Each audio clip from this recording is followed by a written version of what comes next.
ಎಲ್ಲರಿಗೂ ನಮಸ್ಕಾರ. ಇವತ್ತಿನ ವಿಡಿಯೋದಲ್ಲಿ ತುಂಬ ಸುಲಭವಾಗಿ ತುಂಬ ರುಚಿಯಾದ 5 ನಿಮಿಷದಲ್ಲಿ ಮಾಡುವಂಥ ಟೊಮೆಟೊ ಸಾರು.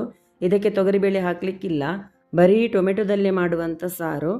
ಈ ಸಾರಿನ ರುಚಿ ನೋಡಿದವರು ಊಟದ ಮೊದಲೇ ಇದನ್ನು ಕುಡಿದು ಖಾಲಿ ಮಾಡ್ತಾರೆ, ಅಷ್ಟು ರುಚಿಯಾಗ್ತದೆ.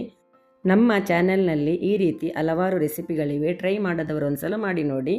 ಈಗ ಟೊಮೆಟೊ ಸಾರು ಮಾಡಲಿಕ್ಕೆ ಪಾತ್ರೆ ಬಿಸಿ ಆಗಲು ಇಟ್ಟು ಇದಕ್ಕೆ ಸ್ವಲ್ಪ ತೆಂಗಿನ ಎಣ್ಣೆ ಹಾಕ್ತಾ ಇದ್ದೇನೆ, ಅಥವಾ ಯಾವುದೇ ಕುಕ್ಕಿಂಗ್ ಆಯಿಲ್ ಯೂಸ್ ಮಾಡ್ಬೋದು. ಎಣ್ಣೆ ಸ್ವಲ್ಪ ಬಿಸಿಯಾದ ನಂತರ ಅರ್ಧ ಚಮಚ ಸಾಸಿವೆ, ಅರ್ಧ ಚಮಚ ಜೀರಿಗೆ ಹಾಕಿ ಸಾಸಿವೆ ಚೆನ್ನಾಗಿ ಸಿಡಿದ ನಂತರ ಸಿಪ್ಪೆ ತೆಗೆದ 5-6 ಎಸಳು ಬೆಳ್ಳುಳ್ಳಿ ಜಜ್ಜಿ ಹಾಕ್ತಾ ಇದ್ದೇನೆ.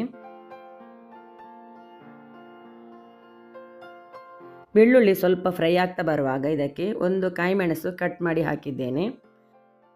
ಕಾಯಿಮೆಣಸು ಸ್ವಲ್ಪ ಫ್ರೈ ಆದ ನಂತರ 2 ದಂಟು ಕರಿಬೇವು ಹಾಕ್ತಾ ಇದ್ದೇನೆ. ಕರಿಬೇವು ಹಾಕಿ ಇದು ಸ್ವಲ್ಪ ಫ್ರೈ ಆಗಲಿ.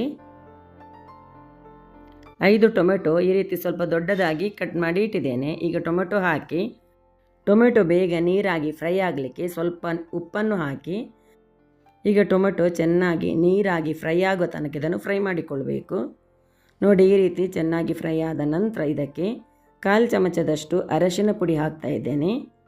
ಹಾಗೆಯೇ 1 ಟೀ ಸ್ಪೂನ್ ಸಾಂಬಾರು ಮಸಾಲ ಪುಡಿ ಹಾಕ್ತಾ ಇದ್ದೇನೆ. ಸಾಂಬಾರು ಮಸಾಲ ಪುಡಿ ಇಲ್ಲದಿದ್ದರೆ ಯಾವುದೇ ರಸಂ ಪುಡಿಯನ್ನು ಕೂಡ ಹಾಕಿಕೊಳ್ಬೋದು, ಯಾವುದಾದರೂ ಒಂದು ಹಾಕಿದರೆ ಆಯಿತು. ಮಸಾಲ ಪುಡಿ ಹಾಕಿದ ನಂತರ 1 ನಿಮಿಷ ಫ್ರೈ ಮಾಡಿದ ನಂತರ ಇದಕ್ಕೆ 3-4 ಕಪ್ಪು ನೀರು ಹಾಕಿಕೊಳ್ಬೇಕು.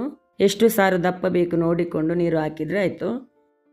ಸಾರು ಅಂದರೆ ನೀರಾಗಿ ಇರ್ತದೆ, ದಪ್ಪ ಇರೋದಿಲ್ಲ. ನೋಡಿ, ಈ ಹದಕ್ಕೆ ಮಾಡಿಕೊಂಡಿದ್ದೇನೆ. ಇವಾಗ ಇದಕ್ಕೆ ಮುಚ್ಚಳ ಮುಚ್ಚಿ ಚೆನ್ನಾಗಿ ಕುದಿ ಬರಲಿಕ್ಕೆ ಬಿಡಬೇಕು. ಇವಾಗ ನೋಡಿ, ಇದು ಚೆನ್ನಾಗಿ ಕುದಿ ಬಂದಿದೆ.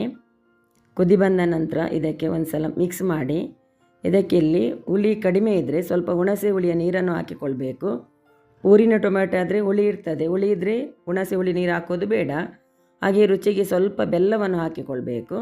ಆನಂತರ ಉಪ್ಪು ಕಡಿಮೆ ಇದ್ದರೆ ಉಪ್ಪು ನಮ್ಮ ರುಚಿಗೆ ತಕ್ಕಷ್ಟು ನೋಡಿ ಹಾಕಿಕೊಳ್ಬೇಕು. ಖಾರ ಕಡಿಮೆ ಇದ್ದರೆ ಕಾಯಿ ಮೆಣಸನ್ನು ಕಟ್ ಮಾಡಿ ಹಾಕಿ ಇನ್ನೊಮ್ಮೆ ಮುಚ್ಚಳ ಮುಚ್ಚಿ ಇದನ್ನು ಮಧ್ಯಮ ಉರಿಯಲ್ಲಿ ಒಂದು 5 ನಿಮಿಷ ಚೆನ್ನಾಗಿ ಕುದಿ ಬರಲಿಕ್ಕೆ ಬಿಡಬೇಕು. ಈಗ 5 ನಿಮಿಷದ ನಂತರ ನೋಡಿ, ನೀರು ಕೂಡ ಕಡಿಮೆ ಆಗಿದೆ. ಸಾರು ನೋಡಿ ಈ ಹದಕ್ಕೆ ಇದೆ. ಇಷ್ಟು ಆದರೆ ಸಾಕು. ಈಗ ಇದಕ್ಕೆ ಲಾಸ್ಟಿಗೆ ಕಟ್ ಮಾಡಿದ ಸ್ವಲ್ಪ ಕೊತ್ತಂಬರಿ ಸೊಪ್ಪನ್ನು ಹಾಕಿ ಆನಂತರ ಗ್ಯಾಸ್ ಆಫ್ ಮಾಡಿ ಈಗ ರುಚಿಯಾದ ಸಾರು ರೆಡಿಯಾಗಿದೆ. ಈ ಸಾರು ಒಂದ್ಸಲ ನೀವು ಮಾಡಿದರೆ ಮತ್ತೆ ಪದೇ ಪದೇ ಇದೇ ಸಾರು ಮಾಡ್ತೀರಾ. ಈ ಸಾರು ಮಾಡೋದು ಸುಲಭ. ಬಿಸಿ ಅನ್ನದ ಜೊತೆ ಈ ಟೊಮೆಟೊ ಸಾರು ತುಂಬ ರುಚಿಯಾಗಿರುತ್ತೆ. ಒಂದ್ಸಲ ಖಂಡಿತ ಮಾಡಿ ನೋಡಿ. ಹಾಗೆ ಇವತ್ತಿನ ಈ ರೆಸಿಪಿ ನಿಮಗೆ ಇಷ್ಟವಾಗಿದ್ದರೆ ದಯವಿಟ್ಟು ಲೈಕ್ ಮಾಡಿ, ಶೇರ್ ಮಾಡಿ. ವಿಡಿಯೋ ನೋಡಿದ್ದಕ್ಕೆ ಧನ್ಯವಾದ.